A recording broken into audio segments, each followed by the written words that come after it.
Tudo bem? Professora Valquíria. Vou trabalhar então com vocês agora um pouquinho da estrutura conceitual do CPC 00. Dentro do CPC 00 a gente vai focar principalmente nos princípios fundamentais de contabilidade. Agora as características de melhoria, que é a comparabilidade, capacidade de verificação, tempestividade e compreensibilidade. São características que melhoram a utilidade da informação, que sejam tanto relevantes, como as que fornecem a representação fidedigna do que pretendem representar. Então, as características qualitativas de melhoria podem também ajudar a determinar qual de duas formas deve ser utilizada para representar o fenômeno. Caso considere que ambas fornecem informações igualmente relevantes de representação fidedigna. Então, estou na dúvida ali, tenho duas empresas. As duas apresentam informações relevantes e as duas representam com fidedignidade que se pretendem a representar. E aí eu posso utilizar as características de melhoria para, entre duas alternativas, eu tomar uma decisão. Posso pegar a característica de comparabilidade e ver que uma eu consigo comparar melhor que a outra. Posso pegar de verificabilidade e ver que uma eu consigo verificar melhor que a outra. Então, ela também serve entre duas decisões que você tem que tomar, ou seja, você consiga tomar uma decisão. Se ambas são relevantes de representação, eu posso utilizar as características para determinar melhor qual é a melhor opção na hora de tomar a minha decisão, ok? Então, as características qualitativas, vamos trabalhar com a comparabilidade. O que nós temos? As informações da entidade que reporta, elas são úteis se puderem ser comparadas. Há informações similares sobre outras entidades. Então, imagine que eu quero comprar ações. Quero comprar ações de determinado ramo de varejo. Eu vou escolher duas empresas de varejo para poder, de fato, escolher qual é a melhor. Então, para ser de melhoria, comparabilidade, eu posso comparar informações similares de outras entidades. Então, a comparabilidade serve para comparar informações similares com outras entidades, ou também outros períodos ou uma data de uma mesma entidade. Imagine a Vale. Vou comparar a Vale ao longo do tempo. Posso utilizar vários anos. Ou eu posso utilizar a Vale e outra mineradora para fazer a comparação em qual é a melhor que eu vou investir, comprar ação. A comparabilidade também é para identificar e compreender similaridades e diferença entre os itens. Então, tenho que identificar e compreender o que é similar e o que é diferente entre as empresas. Que aí eu consigo comparar. E um ponto importante dentro da comparabilidade é ser consistente. Consistência é o uso dos mesmos métodos para os mesmos itens. Ou seja, se eu uso o método linear para fazer a depreciação, para ser consistente na hora de fazer a comparabilidade, eu tenho que utilizar o mesmo método para os mesmos itens. Então, se eu utilizei método linear na empresa, eu tenho que utilizar o método linear na outra empresa para calcular a depreciação. Então, comparabilidade não significa uniformidade. Ela exige, no mínimo, 2 itens. Ela não tem que ser uniforme, tem que ser igual, ela tem que ser comparável.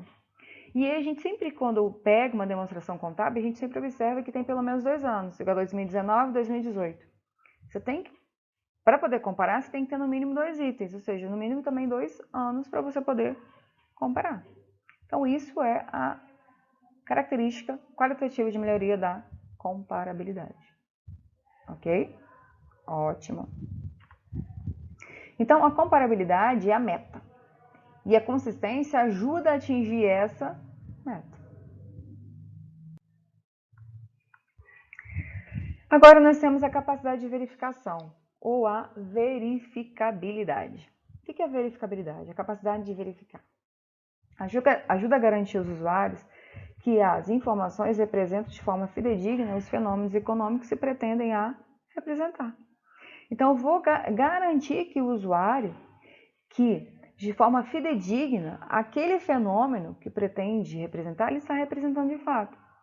Então, eu tenho diferentes observadores que podem chegar ao mesmo consenso. Eu e você, com as informações que eu tenho, a informação que você tem, a gente tem que chegar no mesmo consenso, na mesma resposta. As informações quantificadas não precisam ser uma estimativa de um valor único para serem verificáveis, mas elas devem chegar no mesmo resultado. Então, as nossas informações elas não precisam ser do mesmo valor. A gente tem que chegar no mesmo resultado. E essa verificação ela pode ser direta ou indireta. Direta vai significar que verificar o valor ou outra representação por meio da observação direta. Por exemplo, o dinheiro. Eu sei quanto tem ali em caixa. Então, é uma observação direta. Tem como eu verificar, contar ali. Agora, a verificação indireta significa verificar os dados de entrada de modelo. Qual a forma que você utilizou? Qual é a técnica que você utilizou para recalcular os dados de saída com a mesma metodologia? Por exemplo, o valor do estoque. Você utilizou o MAPS, o PEPS, o EPS que a gente não pode, mas qual que você utilizou? Você utilizou a média? Então, para eu verificar indiretamente a técnica, eu vou ter que utilizar o MAP para poder calcular o valor do estoque se está correto. Então, nisso se configura a verificabilidade. Diferentes observadores têm que chegar no mesmo consenso, que seja utilizando uma verificação de forma direta ou de forma indireta. Ok? Agora, a tempestividade. A tempestividade ela tem que disponibilizar as informações para os usuários, ou seja, para os tomadores de decisão, a tempo que essa informação ela seja capaz de influenciar na decisão. Então, eu estou para decidir se eu vou investir, se eu vou comprar uma ação ou não, ou se eu vou comprar parte de uma empresa ou não. A informação tem que chegar até mim a tempo que eu posso tomar essa decisão. Então, a informação, para ser útil, ela tem que chegar a tempo para que eu possa tomar a decisão. Quanto mais antiga a informação, menos útil ela vai ser para mim, porque já vai ter passado o prazo e eu não tomei a decisão. Então, algumas informações podem continuar a ser tempestivas por muito tempo, mesmo após o final do período do relatório. Alguns usuários podem precisar revisar, identificar, avaliar algumas tendências. Então, essas informações, ao longo do tempo, podem ainda continuar sendo úteis, mesmo após o período final do relatório. Mas para ser tempestivo, então, a informação para ser tempestiva, ela tem que ser capaz de influenciar na tomada da minha decisão. Ok? E para ser compreensível, eu tenho que classificar, caracterizar e apresentar as informações de modo claro e conciso. Então, o meu estoque tem que estar claro e conciso. Os meus clientes têm que estar claro e conciso. Eles têm que ser compreensíveis.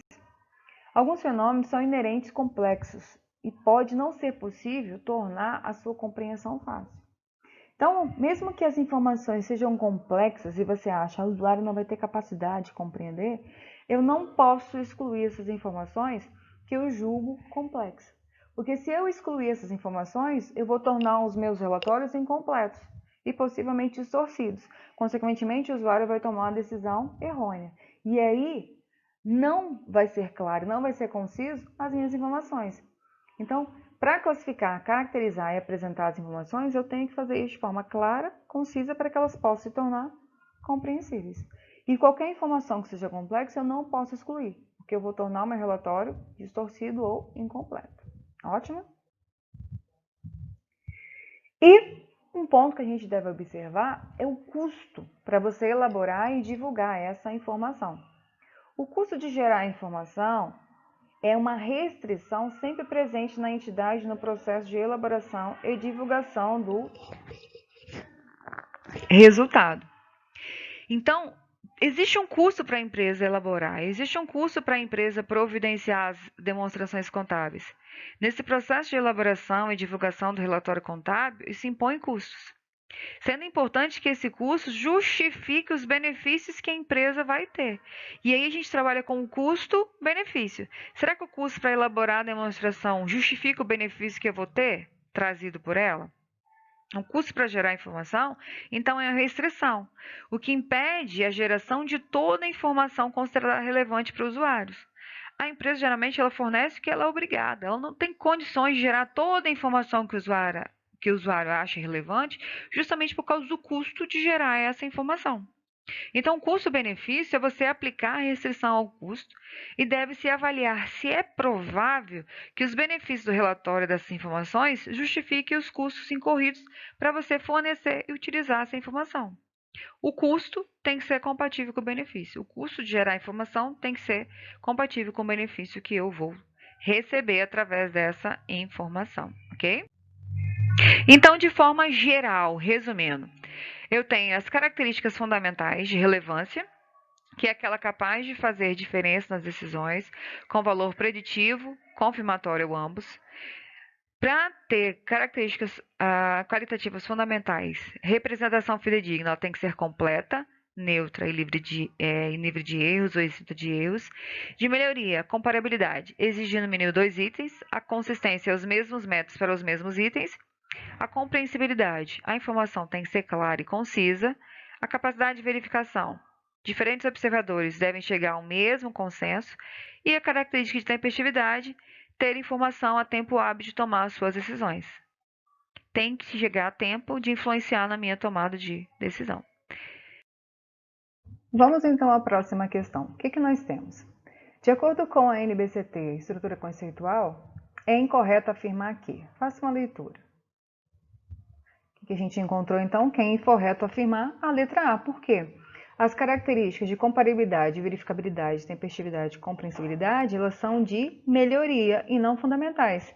Já as fundamentais é a característica que melhora se ela for relevante e representar com fidedignidade que se propõe a representar. E as demais estão corretas. Muito bem. Em relação às características qualitativas fundamentais e de melhoria, é correto afirmar que a comparabilidade, compreensibilidade, tempestividade, verificabilidade representam características fundamentais? Opa, não. São de melhoria. Comparabilidade, compreensibilidade, materialidade? Não, materialidade está dentro da relevância. Materialidade está dentro da relevância. Então, a relevância, representação fidedigna são características qualitativas fundamentais? Isso aí, são fundamentais. Então, a nossa alternativa, letra D. De acordo com os pronunciamentos na estrutura conceitual de elaboração e divulgação dos relatórios contábil financeiro, não é possível que relatórios contábil financeiro de propósito geral forneçam toda e qualquer informação que todo usuário repute ser relevante. Assinale a opção que indica a restrição presente no processo de elaboração e divulgação do relatório financeiro de uma entidade de acordo com a sua estrutura conceitual. Então, qual é a restrição que a gente tem no processo de elaborar a divulgação dos relatórios? É justamente o custo de gerar essa informação. Tem que analisar o custo-benefício. Muito bem.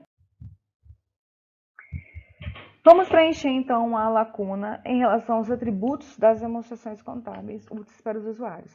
A refere-se à informação capaz de fazer diferença nas decisões que possam ser tomadas pelos usuários. A informação pode ser capaz de fazer diferença na decisão, mesmo que em alguns casos os usuários decidam não levarem em consideração ou já tiverem tomado ciência de sua existência de outras fontes. Qual é, então? É a relevância. Muito bem. A característica de relevância ela tem que ser capaz de fazer diferença na tomada de decisão do usuário. Muito bem. E, por fim, nós temos a premissa da continuidade operacional. Então, as demonstrações contábeis normalmente são elaboradas com base na suposição de quê? Que a entidade que reporta está em continuidade operacional e que ela continuará em operação no futuro. A entidade não tem a intenção de entrar num processo de finalizar. Ela não tem a finalidade, a pretensão de fechar a sua empresa. Ela não tem a intenção de finalizar as suas atividades. Então, presume-se que a entidade não tem a intenção e a necessidade de entrar em liquidação e de deixar negociar no futuro possível, no futuro previsível. Então, a premissa da continuidade, a empresa vai continuar em operação. Por isso, a gente registra pelo preço de entrada. Se por acaso a empresa tiver a pretensão de finalizar, de entrar em liquidação, aí eu não posso mais fazer a contabilidade pelo preço de entrada, e sim vou ter que fazer pelo preço de saída, ok? Então, espero que tenham gostado. Um abraço e tchau, tchau.